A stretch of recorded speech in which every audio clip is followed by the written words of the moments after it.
Cell में हमारा एक सेल ऑर्गेनेल रह गया था, वो इसी हम सेल साइकिल में कंप्लीट कर लेंगे, है ना। अभी एक कोशिकांग रह गया था जो इसी सेल डिवीजन में कंप्लीट हो जाएगा।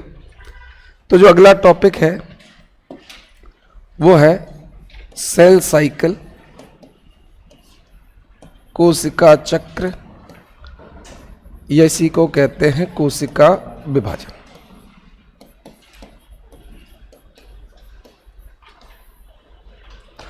होली पे तुम लोग जा रहे हो कि नहीं जा रहे हो? कितने लोग नहीं जा रहे? तो अगर नहीं जा रहे तो 6 पॉइंट होगा तो छुट्टी नहीं, उनकी तो क्लासेस है। कैसा 3 की बात, आप लोग घर नहीं गए? अच्छा, मतलब जाना है ये कह रहे? क्या ये एकेडमिक्स की है, अप्रैल में लॉन्च हो रहा है उसका है ना। इसके बाद चलो देखते हैं। चलो cell cycle, yes cell cycle. अच्छा कितने तारीख को जा रहे तुम लोग घर? अच्छा मतलब एक भी दिन का स्कोप नहीं है। हाँ, जो 6.0 है उनका तो ऑफ नहीं है ना। चलो सेल डिवीजन से पहले सुनो, यहां ध्यान से सुन लो, 2-3 चीजें समझना अपन को, 2-3 चीजें कि क्या है। सबसे पहले 2-3 टर्म है, जैसे एक है क्रोमेटिन, एक है वर्ड क्रोमेटिड और एक वर्ड है क्रोमोसोम। 3 टर्म समझना है, ठीक है। इससे क्या सेल डिवीजन में सारी चीजें काम आने वाली हैं। एक है क्रोमेटिन, एक है क्रोमेटिड और एक वर्ड है क्रोमोसोम। इसी क्रोमोसोम को ही बोलते हैं गुणसूत्र, ठीक है। यहां समझते हैं। देखो, अगर हम यूकैरियोटिक सेल की बात करें तो उसमें डीएनए और हिस्टोन प्रोटीन दोनों होते हैं, है ना। अगर हम केवल प्रोकैरियोटिक की बात करें तो उसमें केवल डीएनए होता है। तो जब सेल में, कोशिका में डिवीजन नहीं होता तो ये डीएनए या जेनेटिक मटेरियल एक लॉन्ग और थिन थ्रेड के रूप में, एक लंबे पतले धागे के रूप में उपस्थित होता है। और इसी लंबे पतले धागे को क्या बोलते हैं? क्रोमेटिन। क्रोमेटिन आपको तभी मिलेगा जब सेल किस फेज में है? रेस्टिंग फेज में, विश्राम अवस्था में है। तो जब सेल डिवाइड नहीं कर रही होगी, डिवीजन फेज में नहीं होगी, रेस्टिंग फेज में होगी, उस समय उसका जो जेनेटिक मटेरियल होगा वो एक थिन एंड लॉन्ग थ्रेड के रूप में होगा, एक लंबे पतले धागे में। और इसी लंबे पतले धागे को क्या बोलते हैं? क्रोमेटिन। ये बात समझ में आ गई? अब क्या होगा? जैसी सेल डिसाइड करेगी कि अब मुझे डिवाइड करना है तो इसके अंदर का जो डीएनए है वो डबल होगा। क्रोमोसोम या क्रोमेटिन डबल नहीं होंगे, धागा एक ही रहेगा, उसमें जो डीएनए मटेरियल है वो डबल हो जाएगा। तो अगर सेल डिवीजन का, विभाजन का डिसीजन ले लेती है तो उसका जेनेटिक मटेरियल डबल होता है और वही एक क्रोमेटिन 2 डीएनए का बना होता है। क्रोमेटिन एक है, अब उसके 2 क्रोमेटिड हो जाते हैं। यहां देखो, एक क्रोमेटिन और उस क्रोमेटिन में एक ही क्या बोल सकते हो? क्रोमेटिड, वही है। इसमें आपसे मैं पूछूं कि क्रोमेटिन कितना? एक। क्रोमेटिड कितने? एक। इसमें देखो, क्रोमेटिन एक होता है, मतलब जो धागा वो एक ही होता है। जैसे ये एक ही धागा, ध्यान रखना, पर इसकी 2 भुजा या 2 आर बन जाती, हर एक भुजा को बोलते हैं क्रोमेटिड। तो जब तक सेल डिवाइड नहीं होगी तब तक एक धागा है, पर जैसी सेल डिवीजन का डिसीजन ले लेती है तो उसके अंदर का जो धागा है वो क्वांटिटी में डबल, धागा एक ही रहता है पर वो डबल हो जाता है। जैसे मान लो 5 सेंटीमीटर का धागा तो 10 सेंटीमीटर हो जाएगा और वो 5-5 ऐसे हो जाएगा। पहले कितने का? 5 सेंटीमीटर का, तो अपन बोलेंगे क्रोमेटिन। पर जैसे ही उसने डिसाइड किया कि मुझे होना है डिवाइड, तो वो 5 सेंटीमीटर का धागा 10 सेंटीमीटर होगा। अब मैं उस 10 सेंटीमीटर धागे को ऐसे करके दिखा सकता हूं कि नहीं? तो एक आर्म और एक आर्म 2 बन जाएंगे। ये पॉइंट समझ में आ रहा कि नहीं? तो एक्चुअली नंबर्स डबल नहीं हुए, क्वांटिटी डबल हो गई। क्वांटिटी नहीं बोलेंगे उसको, हाँ मतलब क्या बोलते, अमाउंट डबल हो गया, नॉट क्वांटिटी, अमाउंट, मात्रा डबल हो गई। ये पॉइंट समझ में आ गया। तो धागा जो 5 सेंटीमीटर का था वो 10 हो गया, और उसको मैं ऐसे करके दिखा रहा हूं। तो क्रोमेटिन तो एक ही है, धागा तो वो पूरा एक ही है, पर उसकी 2 आर्म दिखने लगी, 2 भुजाएं, और उसी को क्या बोलते हैं, क्रोमेटिड। तो अब कितने क्रोमेटिड दिखने लगे, 2। पहले धागा एक था तो आप कहोगे एक क्रोमेटिन, एक आर्म, एक क्रोमेटिड। अब मैंने उस धागा को 5 सेंटीमीटर को 10 सेंटीमीटर कर दिया और उसको ऐसे फोल्ड कर दिया, तो मैं कहूंगा क्रोमेटिन तो एक ही है, धागा तो एक ही है, पर उसकी आर्म कितनी हो गई, 2। ये बात समझ में आ गई। तो क्रोमेटिन एक होगा, क्रोमेटिड 2 हो जाएंगे। ये बात समझ में आई कि नहीं, क्लियर समझ में आ गया। अब क्या होता है आगे डिवीजन के दौरान ही ये क्रोमेटिन बिल्कुल कंडेंस हो जाए, ये धागा जो होगा ना बिल्कुल ऐसे कॉइल्ड हो जाएगा। जो धागा ऐसा था ये कॉइलिंग शुरू हो जाएगी, और कॉइलिंग के बाद ये क्या कहलाता है, क्रोमोसोम। कुंडलन के बाद, आफ्टर कॉइलिंग, कुंडलन के बाद, संघनन के बाद इसी क्रोमेटिन को क्रोमोसोम बोलते हैं। तो बिफोर कॉइलिंग क्रोमेटिन और आफ्टर कॉइलिंग क्रोमोसोम। कुंडलन या संघनन के पहले क्रोमेटिन कहते हैं जब ये लंबा पतला धागा है, और कॉइलिंग के बाद जब ये धागा मोटा दिखने लगता है तो इसी को क्रोमोसोम कहते हैं। कॉइलिंग तभी होगी जब डिवीजन होने वाला होगा। बात समझ में आ गई। तो अगर आपको लंबा पतला धागा दिखे तो समझ जाना रेस्टिंग फेज है, और अगर आपको कंडेंस कॉइल्ड धागा मिले तो आप समझ जाना डिवीजन होने वाला है, क्योंकि अपन को सेल डिवीजन पढ़ना है। तो क्रोमेटिन दिख रहा मतलब रेस्टिंग फेज, क्रोमोसोम दिख रहा मतलब डिवीजन फेज। तो विश्राम की अवस्था और विभाजन की अवस्था, क्योंकि मैं टर्म बोलूंगा क्रोमोसोम, क्रोमेटिन, समझ में आ गया। तो जनरली जो हमारा जेनेटिक मटेरियल होता है वो एक पतले लंबे धागे के रूप में होता है जिसको हम क्रोमेटिन कहते हैं। पर जैसे ही डिवीजन होने वाला होगा इसका अमाउंट डबल हो जाता है, क्वांटिटी, संख्या उतनी ही। धागा एक था, अभी भी धागा एक रहेगा, पर उसकी अमाउंट डबल हो जाएगी और उसमें 2 क्रोमेटिड दिखने लगे। वो एक धागा है, उसी को हम ऐसे कर लेंगे तो आप कहोगे क्रोमेटिड कितने हो गए, 2।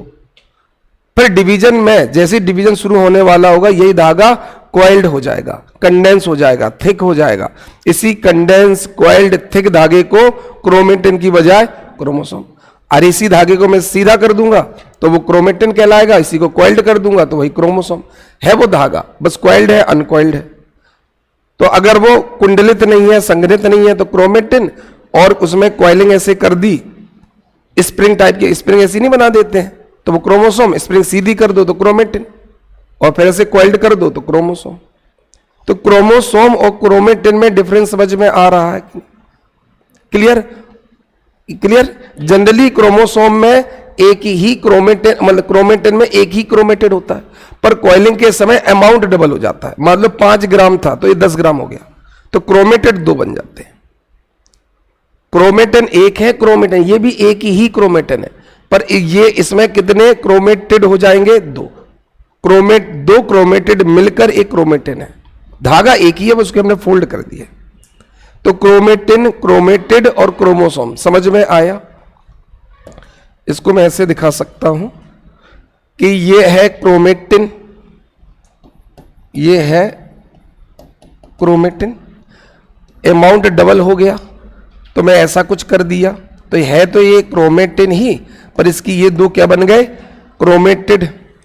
और इसी धागे को मैं क्या कर दूं, कॉइल्ड कर दूं, तो ये क्या बन जाएगा, क्रोमोसोम। ये क्रोमेटिन है, ये दोनों आपस में क्रोमेटिन। ये बात समझ में आई कि नहीं। तो पहली चीज तो ये है, तो ये आपको लिखना पड़ेगा। जब मैं अपन को पढ़ाऊंगा तो आपको लिखना पड़ेगा कि भैया क्रोमेटिन कॉइल्ड होकर क्रोमोसोम में ट्रांसफॉर्म या कन्वर्ट हो जाता है, क्रोमेटिन संघनित होकर क्रोमोसोम में परिवर्तित हो जाता है। अभी लिखना, अभी मत लिखो, अभी लिखवाएंगे, ठीक है। चलो, तो इन तीनों में कोई दिक्कत है। अगली चीज समझो, हमारी जो सेल होती है उसमें एक न्यूक्लियस होता है, डीएनए अमाउंट में डबल हो जाएगा ना, ठीक है। क्वांटिटी उतनी ही रहेगी, क्वांटिटी नहीं बोलेंगे उसको, नंबर्स उतना ही रहेगा, अमाउंट डबल हो जाएगा। यहां देखो ध्यान से, हमारी सेल में ये न्यूक्लियस है। अब इस न्यूक्लियस में जो क्रोमोसोम्स होते हैं वो ऐसे रहते हैं। ध्यान से रखना, ध्यान से देखना।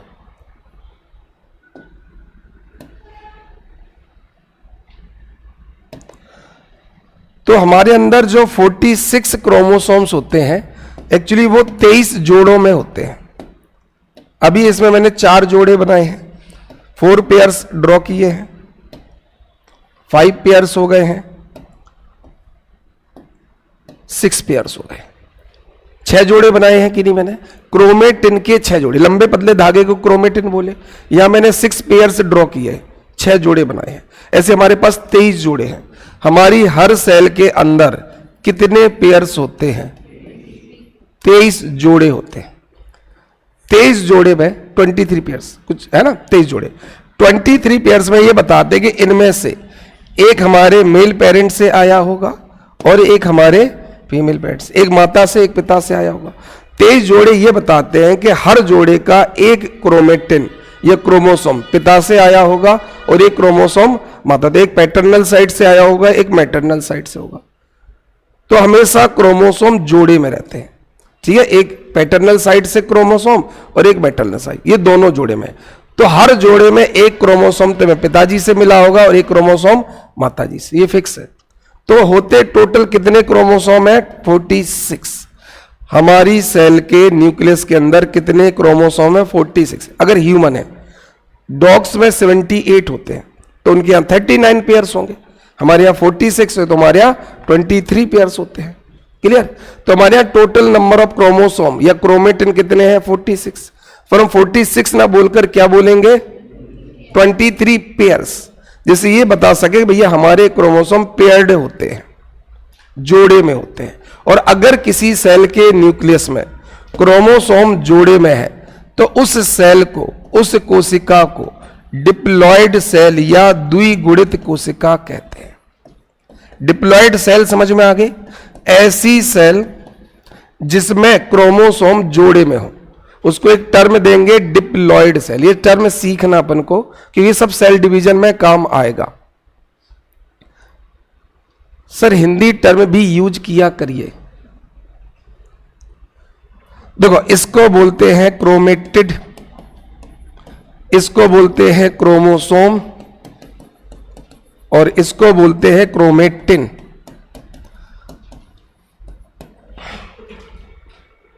ठीक है, मैंने अभी तक ऐसा कोई वर्ड यूज ही नहीं किया, तो इसलिए क्रोमेटिन को हिंदी में क्रोमेटिड नहीं लिखा, क्योंकि हिंदी में भी उसको क्या बोलेंगे? क्रोमेटिन। ठीक है मनीष? तो अपन ने इसलिए नहीं लिखा कि क्रोमेटिन को हिंदी में क्रोमेटिन, क्रोमेटिड को हिंदी में क्रोमेटिड, क्रोमोसोम को भी हिंदी में क्रोमोसोम। हालांकि इसको गुणसूत्र भी बोल सकते हो, ठीक है। क्रोमोसोम भी बोलोगे तो कोई दिक्कत नहीं है। ठीक है, क्लियर? चलो बताते जाना जो भी कॉन्सेप्ट्स ऑनलाइन वाले बच्चों को। तो डिप्लॉयड सेल का मतलब समझ में आ गया? ऐसी सेल जिसके निकले, तो हमारे क्रोमोसोम कहां रहते हैं? क्रोमेटिन कहां रहते हैं? न्यूक्लियस में। हमारे के अंदर अगर किसी सेल के न्यूक्लियस में सारे क्रोमोसोम जोड़े में मिलेंगे, तो उनको क्या बोलेंगे? Diploid cell. डिप्लॉयड समझ में आ गया? क्लियर? चलो अभी ये सब सारे टर्म यूज होना है।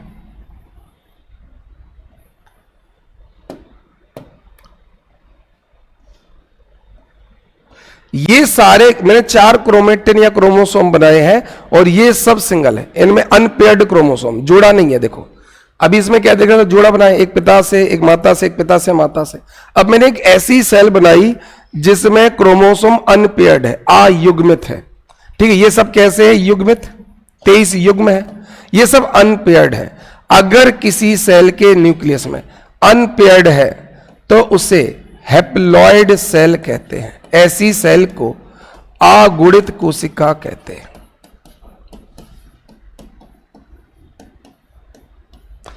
अगर किसी सेल के न्यूक्लियस में हैप्लॉयड, सर क्रोमेटिन, अभी डिवीजन नहीं पढ़ना पड़ेगा ना, केवल ये समझना किसको क्या बोलते हैं ना, अपन समझेंगे आराम से। तो डिप्लॉयड मतलब द्विगुणित और हैप्लॉयड अगुणित में डिफरेंस समझ में आ रहा है? अगर हमारी सेल के अंदर क्रोमोसोम पेयर्ड है, जोड़े में है, तो उसे क्या बोलते हैं? डिप्लॉयड। और अगर जोड़ा नहीं है तो क्या बोलेंगे? हैप्लॉयड। ये बात समझ में आ गई? हमारी ह्यूमन बॉडी में, मानव शरीर में अगर कोई सेल हैप्लॉइड है तो वो पक्का होगी गैमीट, हिंदी में बोलते हैं युग्मक। ठीक है, हमारे में केवल एक ही सेल हैप्लॉइड होती है बस। हमारे यहां खरबों सेल है, खरबों, उसमें केवल एक ही टाइप की सेल हैप्लॉइड होती है, वो है गैमीट, हिंदी में युग्मक। ठीक है,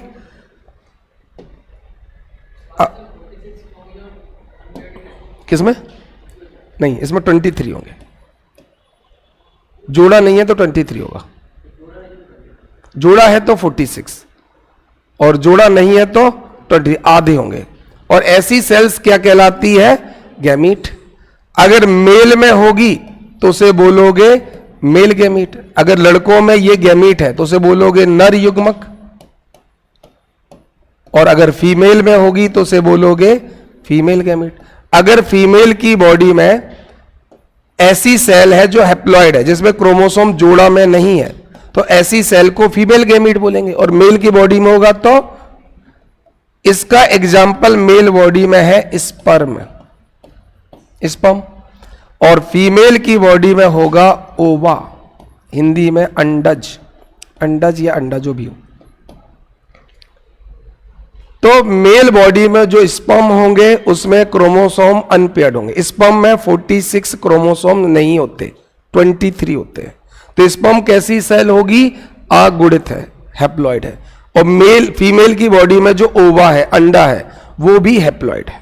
इसके अलावा बाकी सारी सेल्स कैसी होती है? डिप्लॉइड है।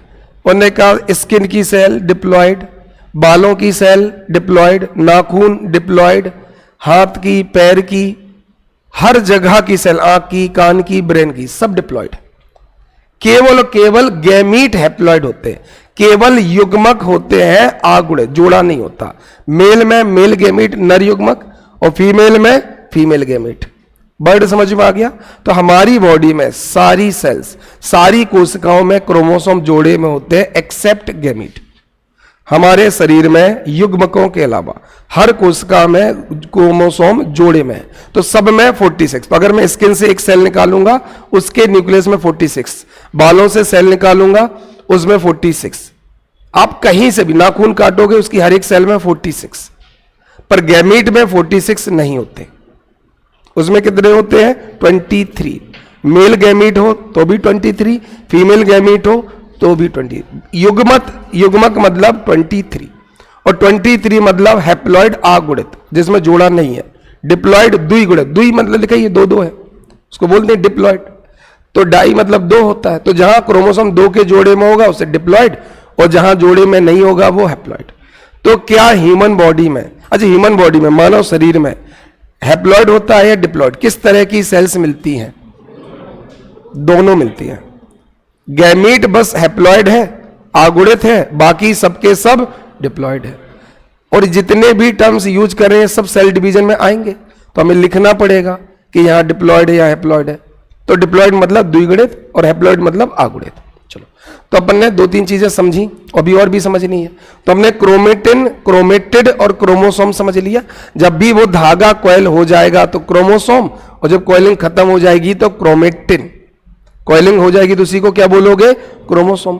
कॉइलिंग ये बताता है कि सेल डिवीजन होने वाला है, और कॉइलिंग नहीं है तो ये पता चलेगा कि सेल डिवीजन नहीं होगा। ठीक है, अगर ये है आपका डीएनए ऐसा है तो आप समझ जाना रेस्टिंग फेज है, और अगर डीएनए ऐसा हो गया है तो समझ लेना अब डिवीजन फेज है। इसके बाद हमने डिप्लॉइड और हैप्लॉइड पढ़े, क्योंकि ये समझेंगे, अभी समझेंगे माइटोसिस मियोसिस, तो हम एक टर्म यूज करूंगा हैप्लॉइड डिप्लॉइड, द्विगुणित और अगुणित। यहां तक बात समझ में आ गई? चलो, ये सारे टर्म्स याद रखना। अब और देखते हैं, जब हमने किसी डिप्लॉइड सेल को द्विगुणित कोशिका को देखा था तो उसमें सारे क्रोमोसोम और सारे क्रोमेटिन जोड़े में थे। ठीक है, तो जब भी हम किसी डिप्लॉइड को देखते हैं, द्विगुणित कोशिका को देखते हैं, तो सब कुछ जोड़े में मिलता है, इसमें तो कोई दिक्कत है नहीं। अब इन जोड़े में जो आमने सामने क्रोमोसोम रहते हैं, इन दोनों को आपस में होमोलोगस क्रोमोसोम कहते हैं, समजात गुणसूत्र कहते हैं। जोड़े के हर क्रोमोसोम आपस में होमोलोगस क्रोमोसोम्स कहलाते हैं। होमोलोगस का मतलब कि हमारे यहां कितने जोड़े हैं? 23। हर जोड़े के क्रोमोसोम आपस में समजात गुणसूत्र कहलाते हैं, होमोलोगस क्रोमोसोम। होमोलोगस समझ में आ गया? मतलब अब क्यों कहते हैं ये समझेंगे। देखो अपन अभी क्यों कहते हैं नहीं समझा, अपन ने समझा ये कहा बस कि जोड़े के हर दो ये आपस में क्या होंगे? होमोलोगस। ये दोनों आपस में क्या होंगे? होमोलोगस। हिंदी में ये दोनों समजात, समजात समजात समजात, ये दोनों आपस में समजात है, ये दोनों आपस में समजात है। क्यों कहते हैं समजात, ये और समझ लो। होमोलोगस का मतलब होता है कि ऐसे क्रोमोसोम जिन दोनों में आपस में एक जैसे जीन हो। जो जीन इस क्रोमोसोम के पास है वो जीन इसके पास भी हो, पहली शर्त। दूसरा, जीन ए और इसका जीन ए, इसका जीन बी और इसका जीन बी, इसका जीन सी, इसका जीन सी, इसका जीन डी, इसका जीन डी। एक तो एक जैसे जीन हो और एक जैसी लोकेशन पे जीन हो। जहां उसमें ए मिलेगा वहीं यहां ए मिलेगा, जहां वहां सी मिलेगा वहीं वहां सी मिलेगा, जहां इसमें डी मिलेगा वहां डी। दो शर्तें पूरी होनी चाहिए। एक जैसा जीन हो, अगर उसमें ए बी सी डी है तो इसमें भी, तो जीन भी समान हो, उनकी लोकेशन भी समान हो, तभी वो होमोलोगस क्रोमोसोम कहलाएंगे। समझ में आ गया?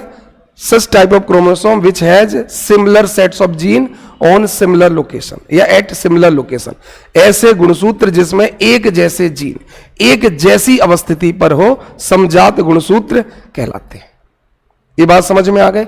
इसका मतलब हमारे अंदर कितने क्रोमोसोम है? 46। जोड़े में कितने बनेंगे? 23। हर जोड़ा आपस में होमोलोगस होगा। ये बात समझ में आया? मतलब पहले जोड़े के क्रोमोसोम दोनों आपस में समजात है। समजात का मतलब समझ में आ गया? मतलब अगर हमने पांचवा जोड़ा पिक किया तो पांचवें जोड़े के दोनों क्रोमोसोम में एक जैसे जीन है। ये बात समझ में आ गया? इसका मतलब है जैसे मान लो हम 23 जोड़े हैं, हमने चलो जोड़ा नंबर 12 पिक कर लिया कि जोड़ा नंबर 12 में से एक माता से आया होगा, एक पिता से आया होगा, एक मैटरनल साइड से, एक पैटर्नल से। अब माता जी के 12वें नंबर, जो माता जी से हमें मिला 12वें नंबर का क्रोमोसोम, उसमें भी वही जीन होंगे जो पिताजी से मिले हुए जीन में। ये अरेंजमेंट समझ में आ रहा कि नहीं? 23 के 23 जोड़े में यही व्यवस्था है। ऐसा नहीं होगा कि माता जी से जो 12वें नंबर का क्रोमोसोम है उसमें बालों का जीन है और पिताजी से जो 7वें नंबर में मिला उसमें बालों का जीन नहीं।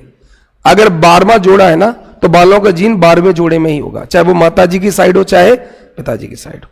आंखों की कलर, आपकी आंखें ब्लैक है, ब्राउन है, ब्लू है, अगर ये माता जी के 5वें नंबर वाले में होगा तो पिताजी के भी 5वें, और लोकेशन भी सिमिलर होगी। ये बात समझ में आ रही? ऐसे क्रोमोसोम को होमोलोगस समजात बोलते हैं। तो हमारे पूरे 23 क्रोमोसोम कैसे होंगे? होमोलोगस। होमोलोगस का मतलब समझ में आया? तो हमारी सेल के न्यूक्लियस में 46 क्रोमोसोम, वो जोड़ों में रहते हैं, 23 पेयर्स, और हर पेयर के क्रोमोसोम आपस में होमोलोगस हो गए। ठीक है? क्लियर? और एक पेयर का क्रोमोसोम दूसरे पेयर के लिए हेट्रोलोगस होगा, असमजात होगा। आपस में क्या होंगे? होमोलोगस, पर दूसरे पेयर के लिए, क्योंकि एक जैसे जीन है ही नहीं, पहले नंबर के जोड़े के जीन दूसरे नंबर में मिलेंगे ही नहीं, तो ये आपस में क्या हो जाएंगे? हेट्रोलोगस। पर ये दोनों आपस में क्या हो जाएंगे? होमोलोगस। ये बातें समझ में आ रही हैं? क्योंकि ये होमोलोगस हेट्रोलोगस पढ़ लोगे तो अभी तुम्हें पढ़ना पड़ेगा क्रॉसिंग ओवर। अब पीएससी का पेपर उठा के देख लो, मतलब ये ऐसा मत समझना कि बहुत डेप्थ में पढ़ रहे हैं। ये आप पेपर उठा के देखो, सब है। आप क्रॉसिंग ओवर उठा के देखो, पूछ रहा है। अब देखो माइटोसिस मियोसिस पूछ रहा है, तो ये सब सिलेबस में है। अपन वही पढ़ रहे हैं जो सिलेबस में, बस पहली बार पढ़ रहे हैं इसलिए ऐसा लग रहा है कि डेप्थ में पढ़ रहे हैं, और कुछ नहीं है ना। एक ध्यान से समझो, होमोलोगस हेट्रोलोगस समझ में आ गया। तो अपन को कॉन्सेप्ट पहले बहुत अच्छे करने हैं। सबसे पहले तो डिप्लॉयड और हैप्लॉयड सेल समझ में आ गई। डिप्लॉयड का मतलब जहां सारे क्रोमोसोम जोड़े में है ना। हैप्लॉयड आगुणित का मतलब जहां क्रोमोसोम जोड़े ना हो, सिंगल हो। क्या कभी क्रोमोसोम सिंगल मिल सकते हैं? बिल्कुल मिल सकते हैं, गैमीट्स में। युग्मकों में क्रोमोसोम हमेशा सिंगल हो, जोड़े में नहीं होंगे, अयुग्मित होंगे। सिंगल नहीं लिखना, अनपेयर्ड लिखना पड़ेगा। पेयर्ड अनपेयर्ड चलता, वहां पेयर्ड और सिंगल नहीं चलता। ठीक है? हमारे समाज में चलता है सिंगल और कपल, वहां चलता पेयर्ड और अनपेयर्ड। ठीक है, तो अनपेयर्ड क्रोमोसोम भी मिलेंगे गैमीट्स में। मेल गैमीट्स में नरों में नर युग्मक, फीमेल गैमीट्स मादा युग्मक। एग्जाम्पल, मेल गैमीट का एग्जाम्पल स्पर्म, मतलब स्पर्म में 46 क्रोमोसोम नहीं हो सकते, 23 ही होंगे। अगला हमने कॉन्सेप्ट पढ़ा होमोलोगस और हेट्रोलोगस। जो हमारे सारे जोड़े थे 23 जोड़े, उस जोड़े के बोथ क्रोमोसोम्स आपस में क्या हो जाएंगे, होमोलोगस। होमोलोगस मतलब they carry similar sets of gene, similar set of genes. उन दोनों के पास बिल्कुल एक जैसी जीन है, एक जैसे मतलब जो 50 जीन इसके पास होंगे वही 50 इसके पास होंगे। पर कमाल की बात है उनकी लोकेशन भी सिमिलर होगी।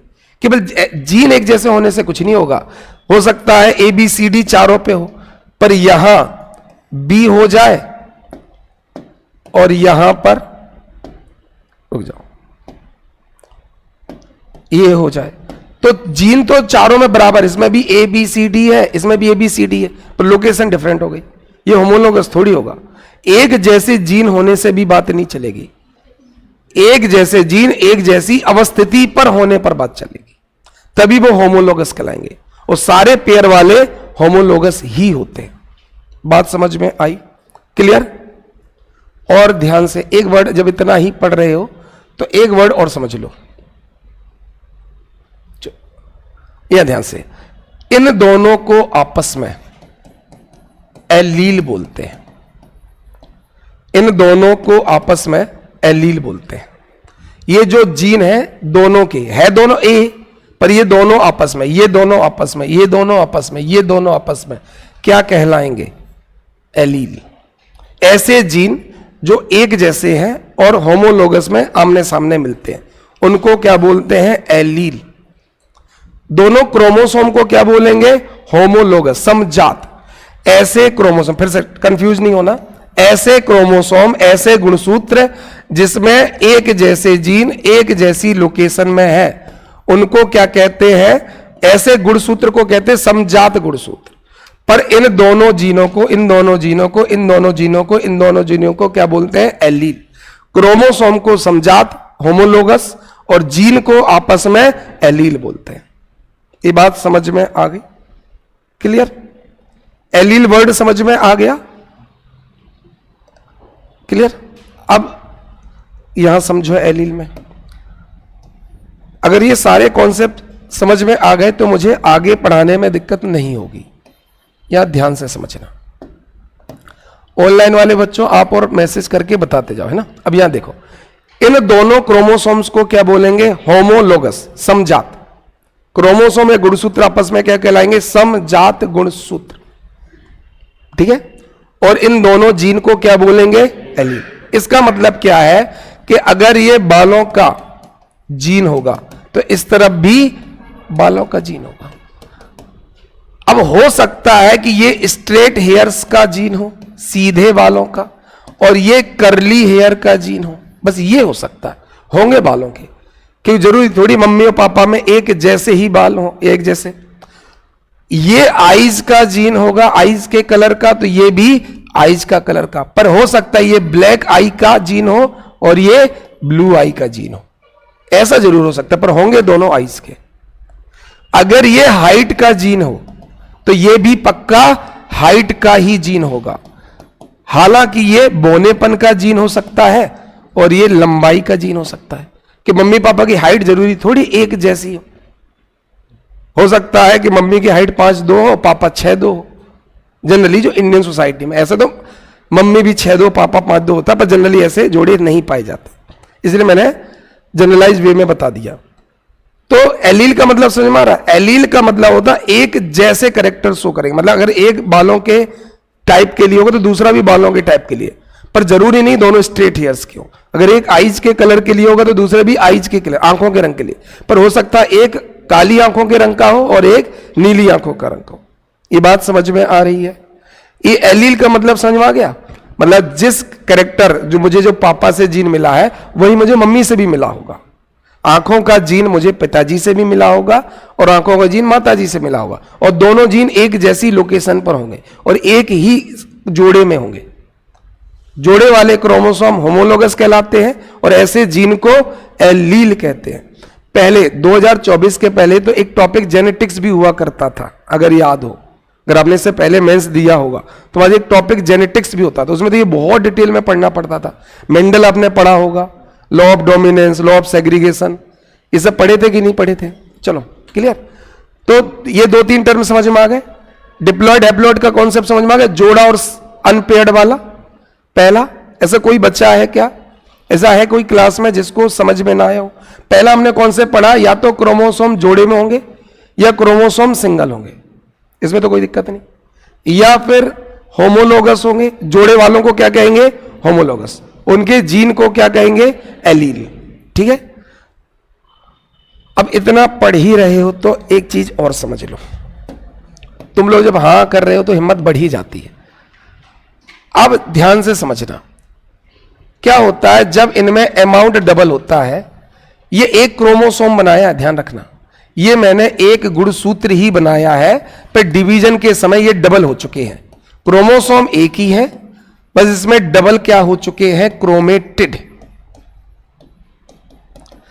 जनरली क्रोमोसोम में एक ही क्रोमेटिड होता है, पर डिवीजन होते समय उसमें कितने क्रोमेटिड हो जाते हैं? 2। क्रोमोसोम कितना है? एक ही, पर अब उसमें क्रोमेटिड कितने हैं?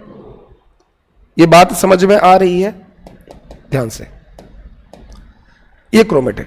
अब इसके सामने मम्मी वाला भी तो होमोलोगस क्रोमोसोम होगा, जोड़ा होता है कि नहीं होता?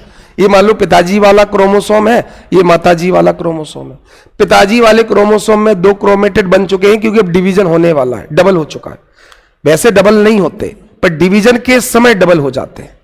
और ये माताजी वाला है, ये साथ में जोड़े में रहते हैं, और जोड़े वाले क्रोमोसोम आपस में क्या कहलाते हैं? Homologous chromosome. तो ये दोनों गुणसूत्र आपस में क्या है? समजात गुणसूत्र। ये तो बात समझ में आ गई थी। इस होमोलोगस क्रोमोसोम में कितने कितने क्रोमेटिड्स हैं? 2-2। इस क्रोमोसोम में भी कितने क्रोमेटिड हैं? 2। और इसमें भी कितने हैं? 2। इसमें भी कितने हैं? 2। तो क्रोमोसोम एक है, पर इसमें क्रोमेटिड 2 है। ये बात समझ, जनरली नहीं होते, अगर 2 दिख जाए मतलब डिवाइड होने ही वाले हैं। और यहां पर भी 2। अब यहां ध्यान से समझो, इस क्रोमोसोम के ये दोनों क्रोमेटिड आपस में सिस्टर क्रोमेटिड कहलाते हैं। एक ही क्रोमोसोम के दोनों क्रोमेटिड आपस में कौन से क्रोमेटिड कहलाते हैं? यह वर्ड आएगा जब अपन मियोसिस पढ़ेंगे। सिस्टर वर्ड समझ में आया? एक क्रोमोसोम में 2 क्रोमेटिड हो सकते हैं, और वो दोनों क्रोमेटिड आपस में क्या कहलाती हैं? सिस्टर। साइंस में फीमेल वर्ड ही चलते हैं, जैसे एक सेल से जब डिवीजन होगा तो डॉटर बोलते हैं, समझ में आ गया? और इन दोनों को आपस में सिस्टर बोलते हैं। तो एक क्रोमोसोम के दोनों क्रोमेटिड आपस में सिस्टर क्रोमेटिड कहलाते हैं। तो जैसे मैं कहूं सिस्टर क्रोमेटिड, तो आप समझ जाना क्रोमोसोम एक होगा, उसमें क्रोमेटिड 2 होंगे, और वो दोनों आपस में सिस्टर है। ये बात समझ में आ गया? पर एक क्रोमोसोम का क्रोमेटिड दूसरे क्रोमोसोम के क्रोमेटिड के लिए नॉन सिस्टर होगा। हिंदी में ऐसे लिखना, नॉन सिस्टर। सिस्टर और नॉन सिस्टर में अंतर समझ में आया? तुम लोगों को समझ में आ रहा है कि मुंडी हिला रहे हो? डर लगता है ना जब पूरी क्लास हर बार में हाँ हाँ हाँ, तो मुझे लगता है बोल दो यार, नहीं तो फिर दोबारा समझाएगा। तो सिस्टर और नॉन सिस्टर का डिफरेंस समझ में आ गया? एक ही क्रोमोसोम के दोनों क्रोमेटिड आपस में सिस्टर है, पर एक क्रोमोसोम का क्रोमेटिड दूसरे क्रोमोसोम के क्रोमेटिड के लिए नॉन सिस्टर होगा। अगर ये समझ गए तो अपन जब क्रॉसिंग ओवर कराएंगे तो भैया नॉन सिस्टर में कराएंगे, तो वहां मैं बोलूंगा नॉन सिस्टर। तो आप समझ जाना कि बात चल रही है 2 अलग अलग क्रोमोसोम के क्रोमेटिड में। बहुत सारे अपन ने कॉन्सेप्ट समझ लिए। तो सिस्टर नॉन सिस्टर में कोई दिक्कत है? चलो सिस्टर नॉन, हाँ जीन, एलील मतलब जीन। कौन से जीन? जो जोड़े में होमोलोगस में आमने सामने हैं और एक जैसे करेक्टर के लिए बने हैं। आईज तो आईज, हेयर्स तो हेयर, हाइट तो हाइट। ये बात समझ में? स्किन का कलर तो स्किन का कलर, तो एलील होंगे। अगर एक स्किन के लिए है और एक आईज के लिए, तो वो एलील नहीं हो सकते, एलील हो ही नहीं सकते। एलील मतलब सिमिलर लोकेशन सिमिलर पेयर्स जोड़े में भी होने चाहिए, ऐसा नहीं कि एक यहां पर एक दूसरे जोड़े में, हो ही नहीं सकता। होमोलोगस मतलब एक जैसे जोड़े में। ये बातें सारी समझ में आ गई। अपन थोड़ा स्लो इसलिए चल रहे कि सारी चीज सुन लो समझ लो, फिर अपन डिवीजन आराम से कर सकते हैं। तो सिस्टर और नॉन सिस्टर समझ में आ गई। सिस्टर किसको बोलेंगे? एक ही क्रोमोसोम के दोनों क्रोमेटिड आपस में सिस्टर क्रोमेटिड कहलाते हैं। और non sister chromatid homologous chromosome के, होमोलोगस वाले जो जोड़ा है उसमें से एक क्रोमोसोम का क्रोमेटिड दूसरे क्रोमोसोम के क्रोमेटिड के लिए नॉन सिस्टर होगा। समझ में? एक गुणसूत्र का क्रोमेटिड दूसरे गुणसूत्र के क्रोमेटिड के लिए नॉन सिस्टर हो जाएगा। ठीक है, तो हमने बहुत सारे कॉन्सेप्ट समझ लिए। हमने डिप्लॉइड पढ़ लिया, हमने हैप्लॉइड पढ़ लिया, हमने होमोलोगस पढ़ लिया, हमने एलील पढ़ लिया, हमने सिस्टर पढ़ लिए और हमने नॉन सिस्टर पढ़ लिए। तो बस अब हम सेल डिवीजन समझने को तैयार हैं। यहां तक कोई दिक्कत है? चलो ध्यान से, अब हमें सेल डिवीजन वाला टॉपिक समझना है। ठीक है, अब देखो ये हैप्लॉइड डिप्लॉइड दिख रहा होगा। देखो यहां सारे क्रोमोसोम अनपेयर्ड है और यहां सारे क्रोमोसोम पेयर्ड है। जोड़े वाले कहलाते हैं द्विगुणित। द्विगुणित मतलब कोशिका, ऐसी सेल जिसमें सारे क्रोमोसोम पेयर्ड है उनको बोलते हैं डिप्लॉइड। और ऐसी सेल जिसमें सारे क्रोमोसोम अनपेयर्ड है, अयुग्मित है, तो ऐसी सेल को हैप्लॉइड। तो जो हम हैप्लॉइड डिप्लॉइड वर्ड करें सेल के लिए वर्ड यूज करें, कोशिका के लिए। ऐसी कोशिका जिसमें सारे गुणसूत्र अनपेयर्ड है, अयुग्मित है, ऐसी कोशिका को क्या बोलते हैं? अगुणित। और ऐसी सेल जिसमें सब सारे क्रोमोसोम जोड़े में, उसे सेल को क्या बोलते हैं? डिप्लॉइड। तो जब मैं हैप्लॉइड डिप्लॉइड की बात कर रहा हूं तो क्रोमोसोम की नहीं कर रहा हूं, मैं सेल की बात कर रहा हूं, कोशिका की। तो ये बात किसकी चल रही है? सेल की। चलो अब अपन को सेल डिवीजन या सेल साइकिल समझना है। एनसीईआरटी ने इसकी बहुत अच्छी डेफिनेशन दी है। ठीक है, जिसमें इन्होंने बोला है कि घटनाओं का वह क्रम है ना, क्रम कोई अच्छे वर्ड से लिखना हो तो अनुक्रम बोल सकते, एक ही चीज है। घटनाओं को वह क्रम जिसमें कोशिका अपने जीनोम, जीनोम मतलब जेनेटिक मटेरियल को डबल करती है, डुप्लीकेट करती है, दूसरी चीजों को बनाती है और फिर डिवाइड हो जाती है। The sequence of events by which a cell duplicates its genome genetic material. बताया था कि वैसे तो क्रोमोसोम एक क्रोमेटिड का होता है, पर डिवीजन होते समय उसमें कितने क्रोमेटिड बन जाते हैं? 2। तो वो अपने जेनेटिक मटेरियल को क्या कर लेती है? डुप्लीकेट करती है। एक क्रोमेटिड से 2 बन जाते हैं और दोनों आपस में क्या कहलाती? सिस्टर्स। यही था। सिंथेसाइज अदर कॉन्स्टिट्यूएंट्स, केवल अपने जेनेटिक मटेरियल को डबल नहीं करती, दूसरी चीजों को भी डबल करती है, क्योंकि उसे पता अब डिवीजन होना है। तो अगर एक सेल में 10 माइटोकॉन्ड्रिया होंगी तो वो 20 करेगी, जिससे डिवीजन के बाद दोनों तरफ कितने कितने हो जाए? 10-10। अगर 50 एंडोप्लाज्मिक रेटिकुलम होंगी तो वो 100 कर लेंगी, जैसे डिवीजन के बाद दोनों में 50-50 हो जाए। ये बात समझ में आ गई? जैसे तुम्हें जितनी भी संपत्ति तुम्हारे पिताजी से मिले, तुम आगे अपनी संतानों में बांटने से पहले क्या करोगे? डबल करना चाहोगे। नहीं तो तुम्हारे परदादा जी के पास 100 बीघा थी, उनके 2 बेटे थे, 50-50 रह गई, तो उनके 2 थे, 25-25 हो गई, बढ़ती नहीं चली जाएगी।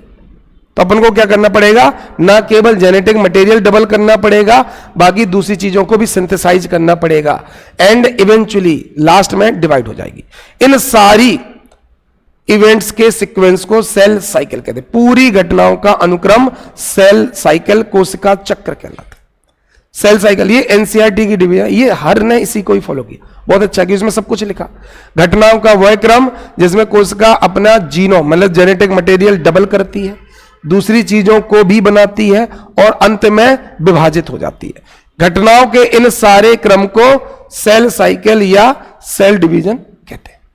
तो ये डेफिनेशन समझ में आ गई? यही लिखना है, क्योंकि यही स्टैंडर्ड, मैंने बोला था कि आपको एक स्टैंडर्ड डेफिनेशन पकड़ के रखना है। ये एनसीईआरटी की है तो ये स्टैंडर्ड है। यहां तक समझ में आ गया? 3, जेनेटिक मटेरियल डुप्लीकेट करना, अदर चीजों को भी सिंथेसाइज करना और फाइनली डिवाइड हो जाना। 3 चीजें, बहुत सही। अब सेल साइकिल में 2 फेज हैं, इसको अवस्था प्रावस्था जो भी लिख दो। एनसीईआरटी लिखती है प्रावस्था, तुम इसको अवस्था लिख दो, चरण लिख दो, कुछ भी लिख दो। 2 फेजेस मिलेंगे, एक को बोलते हैं इंटरफेज अंतरावस्था, दूसरे को एम फेज माइटोसिस फेज, यह सूत्री विभाजन। सेल साइकिल या सेल डिवीजन में दो फेज होते हैं। कौन कौन से? इंटरफेज और एम फेज। एम फेज को ही माइटोटिक या माइटोसिस फेज बोलते हैं। इस सेल साइकिल, इन पूरी घटनाओं को हम दो हिस्सों में बांटा जा सकता है। एक को इंटरफेज, अब हिंदी वाले इसको इंटरफेज लिख सकते, कोई दिक्कत नहीं। अगर उन्हें अंतरा अवस्था नहीं लिखना है तो वो इंटरफेज आराम से लिख सकते, कोई दिक्कत नहीं, क्योंकि गृह मंत्रालय, देखो भाषा को जो कंट्रोल करता है वो होम मिनिस्ट्री करता है। गृह मंत्रालय में एक विभाग है राजभाषा विभाग, ठीक है, क्योंकि पहले पीएससी मेंस में हिंदी के एक्ट आया करते थे, अब नहीं आते। अगर आपने 24 के पहले या 19 वाला सिलेबस अगर देखा हो तो उसमें एक्ट आते थे, तो उस एक्ट में तो अभी जो होम मिनिस्ट्री का जो गाइडलाइन है उसमें बोला कि साइंस के टर्म्स को हिंदी में ट्रांसलेट ना किया जाए, जैसा है उसको देवनागरी में ज्यों का त्यों लिख दिया जाए, इससे साइंस पढ़ने में आसान हो जाती है। अब अगर हिंदी वाला बच्चा कोई इंटरफेज पढ़े और कल के दिन उसे इंग्लिश में टर्म लिखा मिल जाए तो वो तो समझ जाएगा, अरे ये तो वही है। अब हिंदी में हम पढ़ रहे हैं अंतरावस्था और इंग्लिश बुक हमें मिल गई कोई स्टैंडर्ड, उसमें लिखा इंटरफेज, तो दिक्कत हो जाएगी। जैसे अगर आप एटमॉस्फेयर पढ़ते हो, वहां सबसे नीचे वाली लेयर होती है उसे क्या बोलते हैं? स्ट्रेटोस्फियर। अगर हम इसको ऐसे पढ़ने लगे स्ट्रेटोस्फियर और ऐसे ना पढ़े क्षोभ मंडल, क्योंकि हमने पढ़ा क्षोभ मंडल और हम बाद में गए, हमें एक बुक मिली जिसमें लिखा स्ट्रेटोस्फियर, बहुत दिक्कत हो गई कि हमने तैयारी की थी क्षोभ मंडल की और एग्जाम में क्वेश्चन आ गया बताओ स्ट्रेटोस्फियर के बारे में। क्योंकि क्या प्री या मेंस में इस तरह के टर्म्स यूज होने लगे हैं, क्या इस तरह से स्ट्रेटोस्फियर मेजोस्फियर आने लगा? बिल्कुल, क्योंकि गाइडलाइन अब देखना धीरे धीरे सारी एनसीईआरटी, अगर बिलीव ना हो तो ओल्ड एनसीईआरटी उठा लाओ और न्यू एनसीईआरटी दोनों को रखो साइंस की और दोनों में देख लो, आपको बहुत अंतर समझ में आ जाएगा। आपको खुद समझ में आ जाएगा अब हिंदी में भी इंग्लिश के टर्म लिखे जाने लगे, क्योंकि अपन ने नई गाइडलाइन के अकॉर्डिंग ये बोला है कि साइंस, इसका फायदा भी है। देखो क्या होता है कि कोई भी इंग्लिश आई, रिसर्च कायम होती ज्यादातर हमारे यहां होती है कि यूरोप और अमेरिका में होती है। अरे R&D में वो ज्यादा पैसा खर्च करते हैं, ऐसा नहीं कि अपन टैलेंटेड नहीं है, बजट कहां है। तो अपने यहां कोई भी मिशन फेल होगा इसरो का, आपने मूवीज देखी होंगी कितना क्रिटिसाइज करते हैं, वहां कोई दिक्कत नहीं, वहां तारीफ करते हैं कि कोई दिक्कत नहीं, शाबाश, हम अगली बार तुम्हारी फंडिंग डबल कर देंगे। अपने यहां फंडिंग हटा दो, कुछ नहीं होता तुमसे, तो दिक्कत क्या, वहां मोटिवेट करते हैं कि तुम रिसर्च करो, फेलियर तो आएगा ना, आप रिसर्च कर रहे हो, नई चीज ढूंढ रहे हो, तो वहां बजट बहुत मिलता है, इसलिए वहां नई नई चीजें रिसर्च में आती है। तो जितने रिसर्च पेपर आते हैं वो इंग्लिश में आते हैं। अब इंग्लिश के रिसर्च पेपर एक तो हिंदी में ट्रांसलेट करो, तो हमें उसमें 6 महीने, साल, 2 साल बाद हमारे यंग साइंटिस्ट को मिल पाती है, अगर बच्चों को मिल पाती है, ठीक है। तो हम इससे अच्छा क्या कर दिया, जो करते हो ट्रांसलेट करना शुरू कर दो, तो जो 6 महीने की प्रोसेस है वो 2 महीने में हो जाएगी। तो अगर कोई यूरोप में रिसर्च पेपर पब्लिश हुआ और जो करते हो ट्रांसलेट होगा तो वो हमारे पास 2 महीने में हिंदी में आ जाएगा और हम स्कूल के बच्चों को भी वो रिसर्च पेपर दे सकते हैं। पर अगर वो कठिन हिंदी होगी तो बहुत दिक्कत होगी, टाइम लगेगा, अलग से स्पेशलिस्ट बुलाने पड़ेंगे कि इंटरफेज को हिंदी में क्या बोला जाएगा, पर वो कहेंगे सर ये तो अंतरावस्था है। पर अगर इंटरफेज को इंटरफेज लिखना हो तो कोई स्पेशलिस्ट नहीं चाहिए, इंटर को इंटर ही तो लिख रहे हो। इसलिए आप सारी किताब, इसलिए गलत नहीं होगा, मैं आपको ये बता रहा हूं कि आपको इस वर्ड को, तो टेक्निकल टर्म हमेशा, ठीक है, टेक्निकल टर्म ये ध्यान रख रहे हैं। ऐसा नहीं कि तुम रिएक्शन को रिएक्शन लिखने लगे, कॉन्स्टिट्यूशन को कॉन्स्टिट्यूशन नहीं चलेगा, वह संविधान चलेगा, प्रियम्बल को प्रस्तावना ही चलेगी, है ना। पर जो साइंस के टेक्निकल टर्म है वो सब के सब, ज्योग्राफी के जितने भी टेक्निकल टर्म है, जैसे जेट को भी क्या बोलते हैं, जेट ही बोलते हैं, है ना। चलो, तो सेल डिवीजन को कितने फेजेस में बांटा जा सकता है? 2। ये फेज है जो इंटरफेज है, ये रेस्टिंग फेज कहलाती है, विश्राम अवस्था। एक ऐसी स्टेज है विश्राम अवस्था, ठीक है। इसको अब एक डायग्राम होगा, उसको अपन बता रहे, डायग्राम है, चलो मैं बना ही दे रहा, इसमें डायग्राम है नहीं, ऐसे समझो ध्यान से। मान लो ये कुछ सीक्वेंस है और इन सीक्वेंस को बोलते हैं सेल साइकिल, ध्यान से समझना। जब भी सेल डिवीजन करती है तो डिवीजन वाला फेज कहलाता है एम फेज, और ये टोटल का 5% होता है। और बाकी जो 95% होता है वो उस डिवीजन की प्रिपरेशन होती है, और उस प्रिपरेटरी फेज को क्या बोलते हैं? इंटरफेज।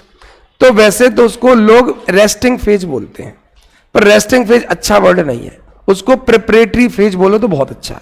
तो विश्राम अवस्था की बजाय अगर मैं उसको तैयारी अवस्था बोल दूं तो ज्यादा अच्छा है, क्योंकि डिवीजन में कितना समय लगना है, ये बिल्कुल वैसे ही है जैसे तुम्हारा मान लो अगले साल प्री भी 16 फरवरी को हुआ, मतलब जो भी नेक्स्ट संडे हो, तो पेपर कितने दिन होगा? 1 दिन, पर तैयारी कितने दिन चलेगी? 1 साल। तैयारी किसकी चल रही? उस 1 दिन की। तो जो आपका डिवीजन है, एग्जाम है, वो 1 ही दिन होना, पर उसकी तैयारी आपके साल भर होनी। ऐसी जो डिवीजन है, तो टोटल टाइम में 5% टाइम डिवीजन में लगता है, 95% टाइम उस डिवीजन की प्रिपरेशन में लगता है। ये बात समझ में आ गई? क्लियर? तो जो डिवीजन वाला फेज उसको क्या बोलते हैं? एम फेज, और जो प्रिपरेशन वाला फेज उसे क्या बोलते हैं? इंटरफेज। ये बात समझ में आई? अब इसको ध्यान से समझते हैं। मान लो आपने तैयारी की, प्रिपरेशन की, और आपने प्री का एग्जाम दे दिया, फिर आपने प्रिपरेशन की, ठीक है, और फिर आपने मेंस दे दिया। तो ये बात समझ में आ रही है कि एक डिवीजन या दूसरे डिवीजन के बीच के फेज को प्रिपरेशन बोलते हैं, एक एग्जाम और दूसरे एग्जाम के बीच के फेज को ही प्रिपरेशन फेज बोलते हैं। या इसको ऐसे समझ लो, आपने प्रिपरेशन की, इसके बाद डिवीजन किया, फिर प्रिपरेशन की, फिर डिवीजन किया, फिर प्रिपरेशन की, यही तो चल रहा होगा। तो ये नहीं लग रहा कि 2 डिवीजन के बीच के फेज को क्या बोलते हैं? प्रिपरेशन फेज या इंटरफेज। तो ये भी तो बोल सकते हैं कि 2 एम फेज के बीच के डिवीजन को क्या बोलते हैं? इंटरफेज। मतलब ऐसा समझना, सेल अभी अभी डिवाइड हुई, फिर पूरी तैयारी करेगी, फिर डिवाइड होगी, तो ये नहीं बोल सकते एक डिवीजन और दूसरे डिवीजन के बीच के फेज को इंटरफेज कहते हैं। ये बात समझ में आया? तो इंटरवल बिटवीन 2 डिवीजन्स, 2 विभाजन के बीच के अंतराल को इंटरफेज कहते हैं, क्योंकि जैसे ही सेल डिवाइड होगी तो फिर क्या शुरू करेगी? अगले डिवीजन की तैयारी। जैसे ही आपका प्री हुआ तो अब क्या करोगे? मेंस की तैयारी। प्री और मेंस के बीच को ही तो प्रिपरेटरी फेज बोल दोगे। तो 2 डिवीजन के बीच के फेज को ही इंटरफेज बोलते हैं। इंटरफेज समझ में आ गया? क्लियर? तो अब इसको इन लोगों ने क्या लिखा वो भी समझते चलेंगे ध्यान से, ठीक है? ये इंटरफेज। इंटरफेज क्या है? Phase between 2 successive M phase, 2 division वाले फेज के बीच के अंतराल को ही इंटरफेज कहा जाता है। तो 2 क्रमिक एम प्रावस्था, एम मतलब विभाजन, के बीच की अवस्था को ही इंटरफेज कहा जाता है। इंटरफेज का मतलब समझ में आ गया? 2 डिवीजन के बीच के जो टाइम इंटरवल है या फेज है, उसी को क्या बोलते हैं? इंटरफेज। तो इंटरफेज किसको रिप्रेजेंट करता है? 2 एम फेज के बीच वाले फेज को, 2 विभाजन प्रावस्थाओं के बीच के चरण को ही इंटरफेज कहा जाता है। इसको क्या कहा जाता है? Resting phase. पर रेस्टिंग से ज्यादा अच्छा टर्म क्या होगा? तैयारी अवस्था, प्रिपरेटरी फेज। ठीक है? ये वो है जिसमें पूरी तैयारी चल रही होती है। अब यहां ध्यान से समझना, टोटल डिवीजन में कितने % टाइम तैयारी में लगता है, और डिवीजन में कितना % टाइम लगता है? 5%। यही तो बोला है। तो सेल साइकिल में 2 फेज होते हैं, इंटरफेज और M phase. Total cell cycle का 95% समय किस में लगता है? इंटरफेज में, तैयारी में, और 5% टाइम किस में लगता है? एम फेज में। तो पहली सवाल, इंटरफेज की कौन सी डेफिनेशन लिखोगे? Phase between 2 successive M phases, 2 विभाजन प्रावस्थाओं के बीच का चरण, 2 क्रमिक, 2 लगातार, 2 क्रमिक, क्योंकि डिवीजन तैयारी डिवीजन, तो 2 क्रमिक डिवीजन वाली अवस्थाओं के बीच का फेज इंटरफेज कहलाता है। यह बात समझ में आई कि नहीं? क्लियर? टोटल सेल साइकिल का कितना % समय इस फेज में लगता है? 95। ठीक है? इसको फिर 3 हिस्सों में डिवाइड करते हैं, G1, S और G2। G मतलब गैप और एस मतलब सिंथेसिस, जी डिनोट करता है गैप को, और एस से पता चलता है सिंथेसिस। इंटरफेज को 3 फेज में डिवाइड किया जाता है। इंटरफेज को फर्दर कितने में डिवाइड किया जाएगा? 3, G1 S G2। हिंदी वाले क्या करना, पूरा ना लिख के लिखना G1 अवस्था, S अवस्था और G2 अवस्था। ठीक है, तो आप लोगों को ये इतने बड़े टर्म पश्च सूत्री, पूर्व सूत्री लिखने की जरूरत नहीं है, आपको ये लिखना भी नहीं है। हिंदी वालों को क्या लिखना, इंटरफेज को निम्नलिखित 3 चरणों में विभाजित किया जा सकता है। पहला चरण G1 अवस्था, दूसरा S अवस्था और तीसरा G2 अवस्था। इंग्लिश वालों में तो बढ़िया G1 phase, S phase, G2 phase. तो जैसे इंग्लिश में G1 S G2 लिखना है, ऐसे हिंदी में भी G1 अवस्था, S अवस्था और G2 अवस्था लिखना है। ठीक है, किसमें क्या लिख सकते हैं? संश्लेषण अवस्था, संश्लेषण। चलो, तो सबसे पहला सवाल, सेल साइकिल क्या है? कोशिका चक्र क्या है? बताओ भैया। सीक्वेंस ऑफ इवेंट्स, घटनाओं का वह क्रम जिसमें कोई कोशिका अपने जीनोम, अपने अनुवांशिक पदार्थ को द्विगुणित करती है, डुप्लीकेट करती है, दूसरी अन्य चीजों को भी संश्लेषित, सिंथेसाइज करती है और अंत में विभाजित होती है। उन सारी घटनाओं के क्रम को सेल साइकिल कहते हैं। डेफिनेशन याद हो जाएगी। सेल साइकिल को कितने फेज में डिवाइड किया जा सकता है? कौन कौन? इंटरफेज और एम फेज। इंटरफेज का मतलब क्या है? 2 क्रमिक विभाजन प्रावस्था, 2 सक्सेसिव डिवीजन फेजेस या एम फेजेस के बीच का फेज क्या कहलाता है? और इसको फिर कितने में बांटा जा सकता है? कौन कौन? और G2। लिख सकते हो कि नहीं? आपको लिखना भी है ना, क्योंकि आज तो ट्यूसडे है, कल पेपर मिला था, लिख के लाए हो? अरे संडे को मिला था, वही तो, वो धोखे से संडे को मिल गया, वो मंडे वाला था। नहीं मिलेगा, मंडे को मिलेगा, वेडनेसडे को मिलेगा, और तो संडे को इसलिए नहीं मिल सकता, सेंस नहीं, क्योंकि आपका सैटरडे को वीकली टेस्ट होगा, क्लास भी होगी, वीकली टेस्ट भी होगा। तो अपन संडे को कौन सा पेपर दें जब सैटरडे को हो ही चुका है? तो अपन मंडे को पढ़ लेंगे और मंडे को ही पेपर मिल जाएगा। अपन जो मंडे को पढ़ेंगे उसी चीज का दे देंगे। फिर ट्यूसडे वेडनेसडे को जितना पढ़ेंगे वो वेडनेसडे को दे देंगे, और थर्सडे फ्राइडे को जितना पढ़ेंगे वो फ्राइडे को मिल जाएगा। इस तरह तो अपन को मंडे, वेडनेसडे और फ्राइडे, वो ओपी सर को थोड़ा सा कंफ्यूजन हो गया था, इसलिए उन्होंने संडे को डाल दिया था। संडे को पेपर का इसलिए सेंस नहीं बनेगा कि सैटरडे को वीकली टेस्ट होना ही है। तो जब सैटरडे को आप पूरा पढ़ने के बाद वीकली टेस्ट दोगे ही, तो संडे को फिर कौन सा क्वेश्चन लिखोगे? इसलिए मंडे को आप पेपर ले लो, फिर एक वेडनेसडे को, और एक तो अपन ये जो पढ़ रहे हैं ये कल आपको पेपर मिलेगा, उसको आप लिख के लाना। ठीक है, और लिखने का तरीका कल मैंने बता दिया था। आप लोग शायद तीसरी क्लास में नहीं थे, चले गए थे कि थे? नहीं थे ना? कल तीसरी क्लास में आंसर राइटिंग की क्लास हुई थी, उसमें यूट्यूब पे देख ली थी ना। ठीक है, तो कल मैंने बता दिया था कैसे एग्जैक्ट लिखना है, मतलब नंबर कैसे दो। आपका आंसर बहुत कॉम्पैक्ट होना चाहिए। कॉम्पैक्ट मतलब एक भी वर्ड आपका फालतू का नहीं होना चाहिए, जो भी वो बिल्कुल सही, सीक्वेंस बिल्कुल सही होना चाहिए कि पहले क्या पहले क्या। तो ये मैंने समझा दिया। अब जो भी आपको कल क्वेश्चन देंगे आपको फिर उसी अकॉर्डिंग लिख के दिखाना है। ठीक है, फिर जो मंडे वेडनेसडे फ्राइडे सैटरडे को टेस्ट होगा वो मंडे को मैं फिर बता दूंगा। सैटरडे को क्लास पूरी होगी और एक टेस्ट हुआ करेगा। संडे को ऑफ रख देंगे आपको, क्योंकि केवल टेस्ट देने के लिए 1.5 घंटे मत आओ। हो सकता कोई 45 मिनट दूर से रहता हो और वो 1.5 घंटे के टेस्ट के लिए 1.5 घंटा और बर्बाद करेगा।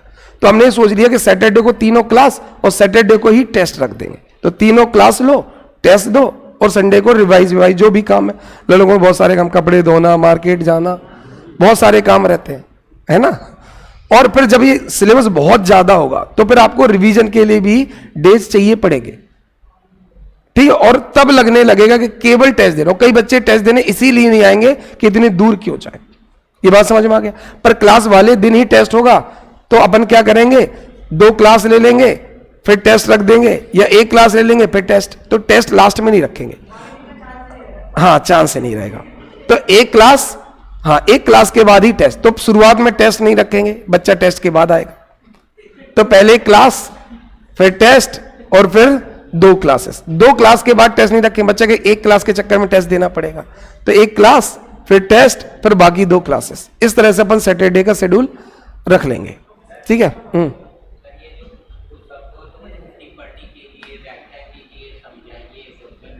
एक्सप्लेन, ये एक से एक्सप्लेन इन ब्रीफ और एक्सप्लेन इन डिटेल एक ही है।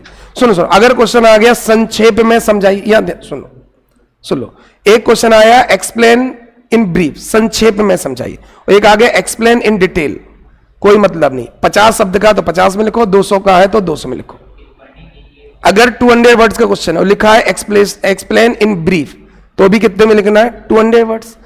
और अगर 50 वर्ड्स में लिखा, वहां भी लिखा है एक्सप्लेन इन डिटेल्स, तो भी कितने लिखना है? 50।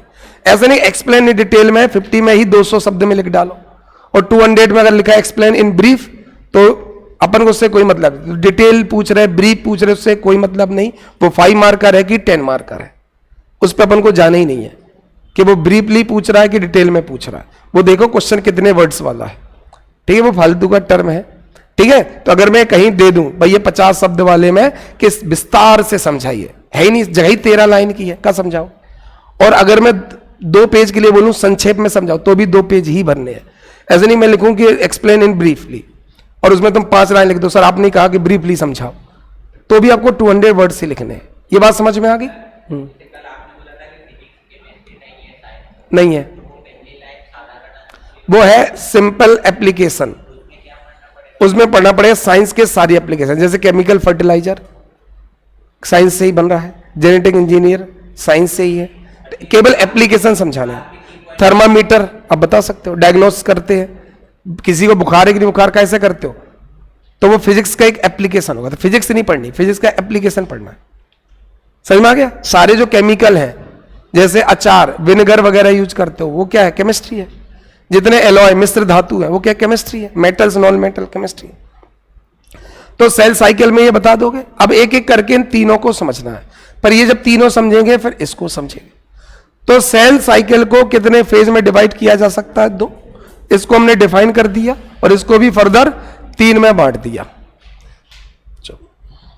अब अपन को एक एक करके समझना है कि तीनों का मतलब क्या है। तो G1, S और G2 का मतलब समझना है। तो इसमें क्या होता है, सारे सेल ऑर्गेनेल, सारे कोशिकांग क्या हो जाते हैं? डबल हो जाते हैं। इस फेज में सारे सेल ऑर्गेनेल डबल हो जाते हैं। Mitochondria double, Golgi body double, ठीक है, endoplasmic reticulum double, ribosome double, सब कुछ डबल हो जाएगा। क्लियर? तो पहली फेज में क्या होगा, सारे सेल ऑर्गेनेल डबल होंगे। डबल होना जरूरी है कि नहीं? क्योंकि अब डिवीजन होगा। जब सब कुछ डबल होगा तो एम फेज में डिवीजन होने वाला है। तो डबल होने के बाद सब में बराबर बराबर रह जाए, इसलिए क्या होना चाहिए, सारे कोशिकांग दुगने हो जाने चाहिए। तो अगर माइटोकॉन्ड्रिया 20 है तो 40 हो जाने चाहिए, कि जिससे डिवीजन के बाद दोनों में कितने कितने रह जाए, 20-20 रह जाए। ये बात समझ में आ गई? क्लियर? इसके बाद एस फेज, सिंथेसाइज फेज। इसमें जो डीएनए है उसकी अमाउंट डबल हो जाती है, मात्रा डबल हो जाती है, संख्या नहीं। एस फेज में डीएनए का अमाउंट, डीएनए की मात्रा दुगनी हो जाएगी। 5 ग्राम है 10 ग्राम हो जाएगी, 20 ग्राम है 40 ग्राम हो जाएगी। पर अगर 10 क्रोमेटिन है तो 10 ही रहेंगे, 20 नहीं होंगे। नंबर्स डबल नहीं होंगे, अमाउंट डबल होगा। प्लस सेंट्रियोल डबल हो जाएंगे, सेंट्रियोल दुगने हो जाएंगे।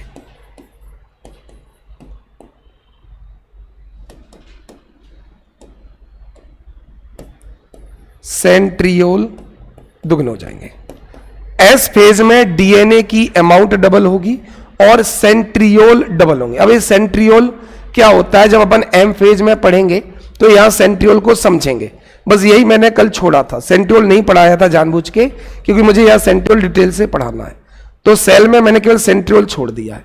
तो एस फेज में क्या डबल हो जाएगा, डीएनए, और क्या डबल हो जाएगा, और सेंट्रियोल इसी फेज में डबल हुआ है क्योंकि इसका लेना देना सीधे डीएनए से। कैसे, जब अपन एम फेज पढ़ेंगे तो वहां समझ में आ जाएगा कि सेंट्रियोल क्या है और इसका फंक्शन क्या है। तो एस फेज में केवल क्या दुगना होगा, डीएनए की अमाउंट दुगनी होगी और सेंट्रियोल दुगना होगा। अब यहां ध्यान से पूछो, इसमें है कि हर क्रोमेटिन जो एक क्रोमेटिड से बना था, अब हर क्रोमेटिन 2 क्रोमेटिड वाला हो जाएगा।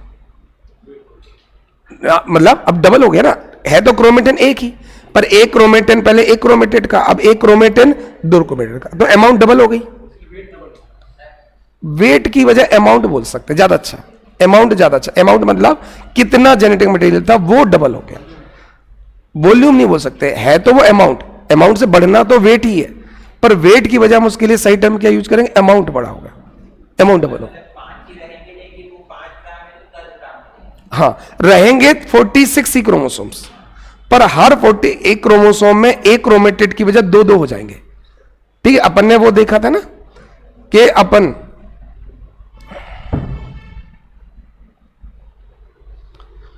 देखो ये वाला डायग्राम अगर देखा हो तो ऐसा वाला क्रोमेटिन ऐसे वाले क्रोमेटिन में कन्वर्ट हो जाएगा। अब देखो अमाउंट डबल हो गया, है तो क्रोमोस्टिन एक ही, ये भी सिंगल क्रोमेटिन है, ये भी सिंगल क्रोमेटिन है, पर अब क्रोमेटिड 2 हो गए।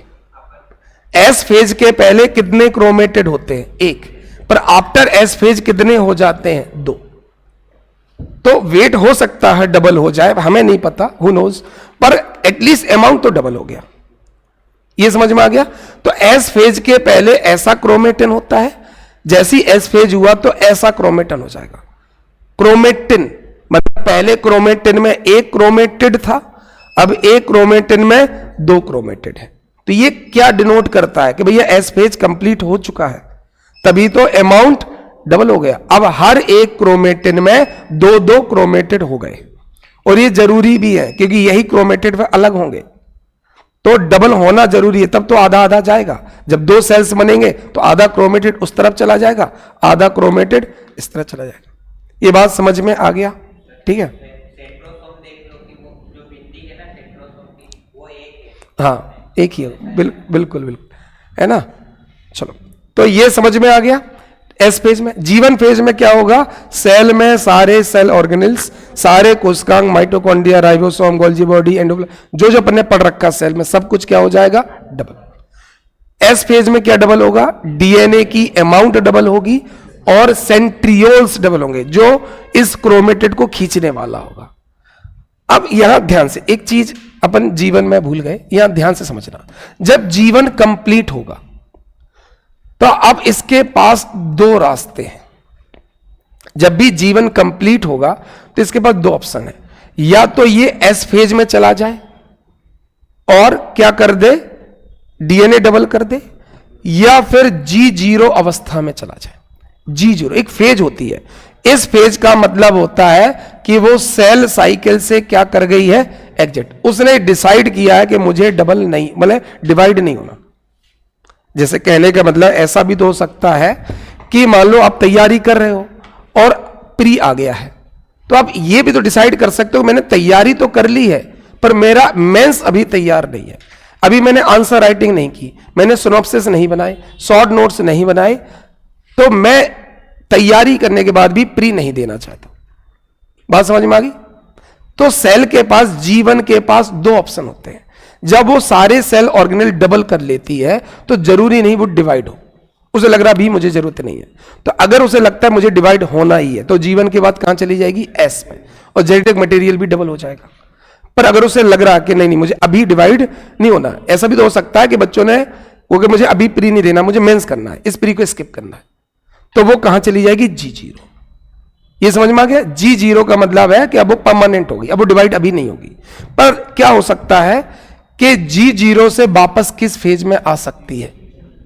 तो अगर कोई सेल ये डिसाइड करती है कि मुझे डिवाइड नहीं होना, तो अपन कहेंगे उस सेल ने सेल साइकिल से एग्जिट कर दिया, अब वो जीवन के बाद एस में नहीं जाएगी, जीवन के बाद कहां चली गई, G0, G0 जो बोल रहा हूं, G0 ज्यादा अच्छा वर्ड है, G0 अवस्था में चली गई। अब सेल ने निर्णय लिया कि मैं विभाजित नहीं होंगी, मुझे डिवाइड नहीं होना, इस अवस्था को क्या बोलेंगे, G0। तो आपके अंदर वो सेल तो है, उसमें सारे सेल ऑर्गेनेल डबल हो चुके हैं, पर अभी डिवाइड होने का मन नहीं है। हो सकता कुछ दिन बाद, हो सकता कुछ महीने बाद उसके मन में आए कि मुझे डिवाइड होना है। हो सकता है उसने अगले प्री में उसका फिर मन आ गया, अब मुझे इस प्री में बैठना है, तो वो वापस किस स्टेज में आ जाएगी?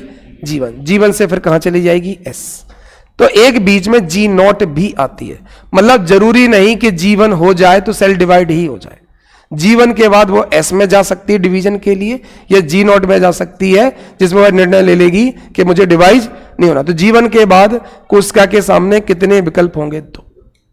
या तो वो एस फेज में जेनेटिक मटेरियल डबल करेगी, या जी नॉट में जाके सेल साइकिल से बाहर हो जाएगी और वो विभाजित नहीं होगी। उसे कहते हैं स्थायी कोशिका, परमानेंट सेल। ऐसी सेल जो सेल साइकिल से डिवाइड एग्जिट कर जाएगी उसे क्या बोलते हैं? परमानेंट सेल, स्थायी कोशिका। इंटरफेज का ही है, मतलब इंटरफेज नहीं, वो सेल साइकिल से बाहर ही चली गई, वो किसी फेज में नहीं है, वो किसी में नहीं आएगी। अगर वो G1 S G2 चल रही है तो किस में आ जाएगी? इंटरफेज। पर वो तो S में ही नहीं गई, बाहर निकल गई। ये बात समझ में आ गई? क्लियर? चलो, तो जीवन में क्या होगा? सारे सेल ऑर्गेनेल डबल हो जाएंगे। सारे कोशिकांक दुगने होने के बाद उस कोशिका के पास दो विकल्प हैं, या तो वो अगले चरण में प्रवेश करे एस फेज में, या फिर वो उस कोशिका चक्र से बाहर हो जाए। अगर कोशिका चक्र से बाहर आ गई तो हम कहेंगे अब सेल जी नॉट अवस्था में आ चुकी है। ये वो अवस्था है जिसमें कोशिका ने निर्णय लिया है कि उसे विभाजित नहीं होना है। इसे कोशिका की स्थायी अवस्था भी कहते हैं। ये बस परमानेंट स्टेट ऑफ सेल हो जाएगी। ठीक है, इसका मतलब वो सेल साइकिल से बाहर चलेगी। पर जरूरी नहीं कि अब सेल में कभी डिवीजन ना हो सकता वो सेल वापस जी नॉट से कहां आ जाए? जीवन में। ठीक है, जीवन के बाद क्या हो जाएगा? ठीक है, इसके बाद G2। G2 में होगी हर चीज की चेकिंग, जांच होगी भैया कि सारे सेल ऑर्गेनेल डबल हुई कि नहीं। ये चेक पोस्ट का काम करेगी, क्योंकि G2 के खत्म होते ही कहां जाना है? डिवीजन में।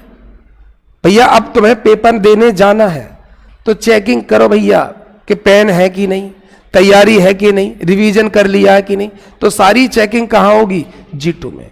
कि माइटोकॉन्ड्रिया डबल हुए कि नहीं, राइबोसोम डबल हुए कि नहीं, डीएनए डबल हुआ कि नहीं, जीवन ठीक से हुआ कि नहीं, एस ठीक हुआ कि नहीं। ये G2 कहां चेकिंग होगी? G2 में। और जो रह गया होगा उसको डबल कहां किया जाएगा? G2। अगर कुछ डबलिंग नहीं हो पाई, धोखे से रह गया, एरर हो सकता है, वैसे तो एरर नहीं होता, हमारी बॉडी इतनी परफेक्ट है कि हमें एरर की गुंजाइश होती नहीं है, फिर भी हो सकता कोई एरर रह गई हो, तो उस एरर को ठीक कहां किया जाएगा? क्योंकि ठीक करना पड़ेगा कि अगर माइटोकॉन्ड्रिया डबल होने से रह गए तो आगे दिक्कत होगी। अगर मान लो 10 के 20 नहीं हो पाए तो आगे जब दो सेल बनेगी तो कितने कितने रह जाएंगे? 5-5। अभी कितने थे? 10 माइटोकॉन्ड्रिया, पावर हाउस 10-10 है, आगे डिवाइड हुए तो 5-5 रहे, कमजोर सेल नहीं हो जाएंगे, पावर हाउस ही 5 रह गए। तो 10 को क्या होना पड़ेगा? 20 में, फिर दोनों में 10-10 चले जाएंगे, वही का वही। तो सारे जो प्रोसेस जीवन है इनकी जांच कहां होगी? G2 फेज में। G2 फेज से खत्म होते ही सेल किसके लिए तैयार हो जाएगी? M फेज में। ये बात समझ में आ गई? हाँ,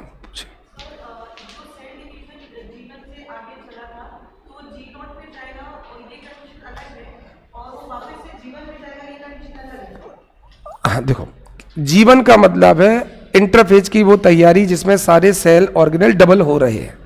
सारे सेल ऑर्गेनेल डबल होने के बाद ये कोशिका की चॉइस है कि भैया कि उसे डिवाइड होना है कि नहीं होना। अगर उसे पूरी तैयारी हो गई, हो सकता है एग्जाम सेंटर से बाहर आ जाए, नहीं देना मुझे पेपर, ये उसका चॉइस है, उसे पेपर देना है कि नहीं देना। ऐसा अपन लोगों ने भी तो किया होगा, नहीं ये तैयारी नहीं जाना, कि यूपीएससी में तो जनरली होते ही रहता है, वहां अटेम्प्ट काउंट होते थे तो भैया नहीं देते थे, है ना।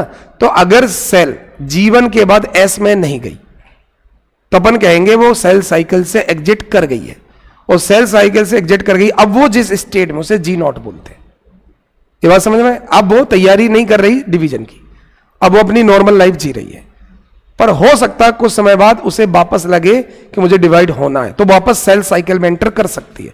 तो वो सीधे एस में नहीं जाएगी, उसको वापस कहां आना पड़ेगा? जीवन। ये समझा रहे कि जीवन कंप्लीट करने के बाद G0 के आने के बाद वापस उसे जीवन में ही आना पड़ेगा। हो चुके हैं तो डबल नहीं होंगे, डबल नहीं होंगे, G1 में आएंगे, केवल डबल जो रह गया होगा वो डबल होगा, बाकी एस में चलेंगे, 4 टाइम्स नहीं होंगे, है ना। जी नॉट, हाँ, G1 से G0, फिर G1 हो सकता है, फिर उसका मन ना हो, फिर G0 में चली जाए उसका मन, जब तक वो कंफर्म नहीं होगी तब तक एस फेज में नहीं जाएगी। ठीक है, तो अगर कोशिका जीवन अवस्था पूरी करने के बाद सेल चक्र से बाहर हो जाती है तो कोशिका की उस अवस्था, मान लो एक सेल है तो उसमें हर चीज डबल मिल रही है पर वो डिवीजन नहीं कर रही, ना उसमें डिवीजन होने का मन है, तो आप कहोगे ये कोशिका अभी G0 अवस्था में है। ये समझ सकते हैं, हमारी कई कोशिका इस अवस्था में हो सकता हो, ये बात समझ, हो सकता है साइंटिस्ट ने सेल देखा उसमें सब डबल दिख रहा है तो, और उसमें डिवीजन जैसा कुछ लक्षण नहीं दिख रहा, तो साइंटिस्ट समझ जाएंगे किस अवस्था में चल रही है, G0। ये बात समझ में आ गई, क्लियर। हाँ हाँ, वो G1 में ही आती है, मतलब वो मेरे आपके कहने से नहीं होती, वो G0 के बाद भी कहाँ आएगी, G1। हो सकता है G1 में सारे सेलों में डबल ना हुई हो और वो निकल गई हो, तो वापस आके जो बच्चे कुछ होंगे उसको डबल करेगी, फिर एस में आएगी। मतलब ये कहने का मतलब है, अगर कभी इस टाइप का क्वेश्चन आ गया कि G0 के बाद सेल किस फेज में एंटर करती है, तो आंसर क्या लगाना है, G1। ठीक है, वापस ये बात समझ में आ गई। तो ये हमने इंटरफेज कंप्लीट पढ़ लिया है। अब हमें कल जो पढ़ना है वो उस एम फेज को पढ़ना है। तो एम फेज में कल अपन माइटोसिस शुरू करेंगे, परसों, कल कितनी तारीख है, 12। अच्छा, तुम लोग कल ही चले जाओगे क्या?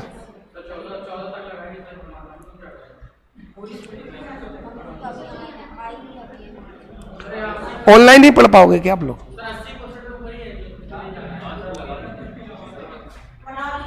नहीं लगाए? मेजॉरिटी तो नहीं, पर माइनॉरिटी का क्या होगा? यही तो डेमोक्रेसी की खामी है कि डेमोक्रेसी उनको कंसीडर नहीं करता।